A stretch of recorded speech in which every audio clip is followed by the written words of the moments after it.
frotter la lampe peut-être. Donc j'espère que les étudiants vont passer du temps. Oui. Mais je suis... Bon, pour revenir à l'interrogation tout à l'heure, ça coupait.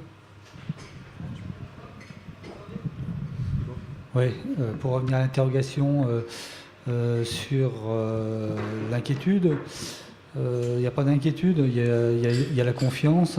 Et puis, nous sommes un lieu où notre pratique est effectivement constamment dédiée à la création in situ.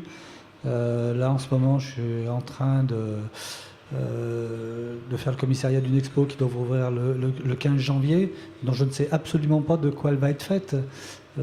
C'est une artiste qui est partie aux États-Unis pour voir à quoi ressemble la ville qui s'appelle Béthune, qui est rentrée. Qui est en train en ce moment de la fabriquer et elle va se faire les 15 derniers jours. Mais c'est la confiance qu'on met effectivement, quelque chose qui se perd parfois non pas dans les institutions mais dans les hommes plus particulièrement, et les femmes et puis les étudiants, et puis ça avance. Des fois ça ne veut pas dire qu'il faut un peu être un peu dur, un peu sec. Ça permet aussi d'avancer. Et là, je suis vraiment très satisfait parce que j'ai vu émerger des choses. Autant je me disais que sur ces questions-là émergeraient des principes sur l'appartement lui-même, donc dans les murs, mais j'ai vu apparaître aussi des propositions hors les murs. Sur la pensée du flux des aliments, effectivement, sur comment demain, dans une ville où les voitures pourront peut-être plus rentrer, comment on va faire pour s'alimenter, faire du transport, arriver de nouveaux métiers, l'arrivée du tramway aussi, qui sera au pied de la banque demain. Donc c'est des questions qui apparaissent dans les réactions et les interrogations des étudiants qui sont particulièrement excitants, je trouve. Moi, j'ai une question sur ce plan complémentaire.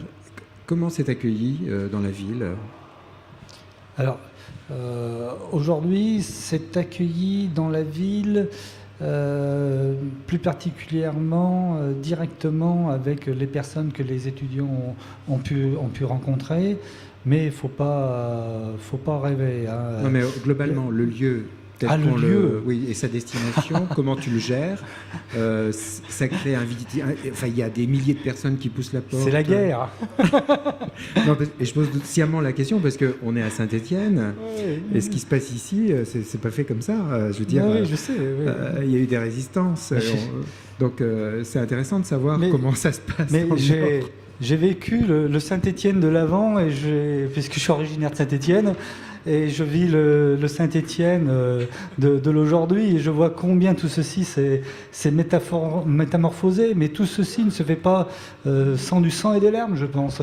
Et Béthune, on est dans la même situation. Il y a bien souvent non pas un refus des populations, parce qu'elles sont moins des fois...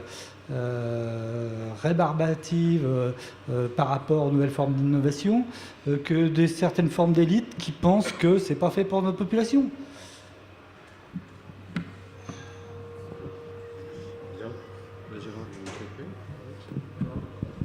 Moi, je dirais juste un mot. Je crois, en conclusion, puisque c'est la conclusion, n'est-ce pas, je pense qu'il faut mesurer l'intérêt d'une telle démarche. Bon, peu importe ce que vous en ferez, à quel stade vous aboutirez, si vous arriverez à convaincre ou pas. Ce que je trouve particulièrement intéressant, c'est le fait d'inscrire une démarche design dans un champ aussi large qu'une situation régionale, une ville, avec tout ce que ça représente aujourd'hui, puisqu'on sait que 95% de la population mondiale va être urbaine dans un avenir assez proche. La rue, les flux, le bâtiment, qui n'est pas simple, qui est marqué partout, y compris dans ce qu'il évoque, et puis l'espace qu'on ne peut pas toucher. Enfin bref, autant dire que si on voulait charger la mule, on n'aurait pas fait mieux. Si j'ajoute à cela les valeurs identitaires de la région sur le plan géographique, climatologique, géologique, les paysages, enfin, et son histoire à la fois architecturale et industrielle, avec l'âme de la mine qui est omniprésente et toujours présente, ça ajoute encore au niveau du sens. Alors croiser cela avec tout ce qu'on peut attendre en termes d'évolution comportementale, tout ce qui concerne effectivement les activités, les lieux où on peut, non pas où on doit, mais où on peut exercer ces activités, le temps qu'on y consacre avec tout le phénomène de mutation temporelle, notamment avec l'arrivée du multimédia. Je crois que c'est vraiment un pari énorme et en même temps une extraordinaire opportunité. Et bien sûr, en croisant cette démarche avec des plasticiens, quand on aborde ce double sujet qui concerne le design, à savoir des réponses d'usage mais aussi du sens, je crois que c'est là aussi très intéressant et on ne peut qu'encourager cette démarche. Merci. Merci. Donc, prochain rendez-vous demain à même heure, même adresse, et on va évoquer Mézental. Donc, rappelez qu'il y a des liens avec les Beaux-Arts de Valenciennes qui ont travaillé récemment avec Yann Grianenberger qu'on accueillera demain avec Françoise Hambourg.